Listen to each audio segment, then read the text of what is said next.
ነገ የአመቱ ምርጥ ቀን ነው። እንደ ቀልድ እንዳታሳልፉት። ይህ ቀን ምርጥ መሆኑን የሚጠቁሙ እና የሚያሳዩ ሐዲሶችን አጠር አድርጌ ጥቂቶችን ልግለጽላችሁ። የመጀመሪያው ነብዩ ሰለላሁ ዐለይሂ ወሰለም ይህንን ቀን ማለትም የውሙ አረፋ የዙልሂጃ 9ኛን ቀን የጾመ ሰው ያለፈውንና የሚመጣውን አመት ወንጀል ያስተሰርይለታል ብለውናል ነብዩ ሰለላሁ ዐለይሂ ወሰለም።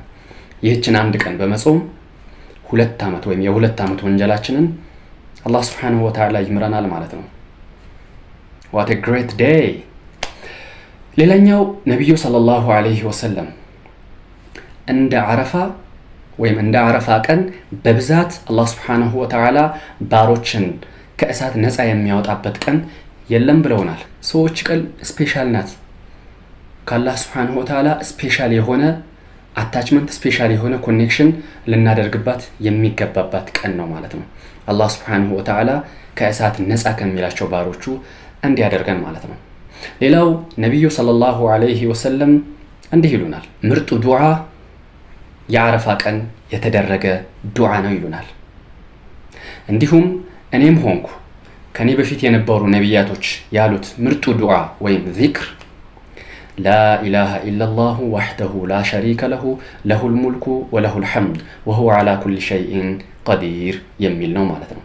ትርጉሙም لا إله إلا الله ከአላህ ውጭ ምንም የሚመለክ በፍጹም የሚመለክ ጌታ የለም። وحده لا شريك له ብቸኛ ነው፣ ምንም አይነት ቢጤም ሆነ አጋር የለውም። له الملك نقصنا لسونه وله الحمد مزغانان باتقالاي لسونه وهو على كل شيء قدير እርሱም በሁሉ ነገር ላይ ቻይ ነው የሚል ትርጓሜ የሚኖረው ዱዓ ነው ማለት ነው። ይህንን ዱዓ እንድናበዛ በዚህ በአረፋ ቀን አብዝተን እንድንል ነብዩ ሰለላሁ ዐለይሂ ወሰለም መክረውናል።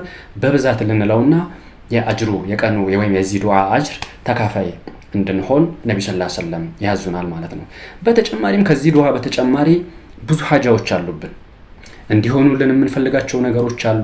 እንዲሁም ደግሞ ከኛ እንዲወገዱልን ዞር እንዲሉልን የምንፈልጋቸው ነገሮች አሉና በዚህ ቀን አላህን ቸክ ብለን የሙጥኝ ይዘን ዱዓ ልናደርግ ይገባናል። የዱዓ ቀን ነው።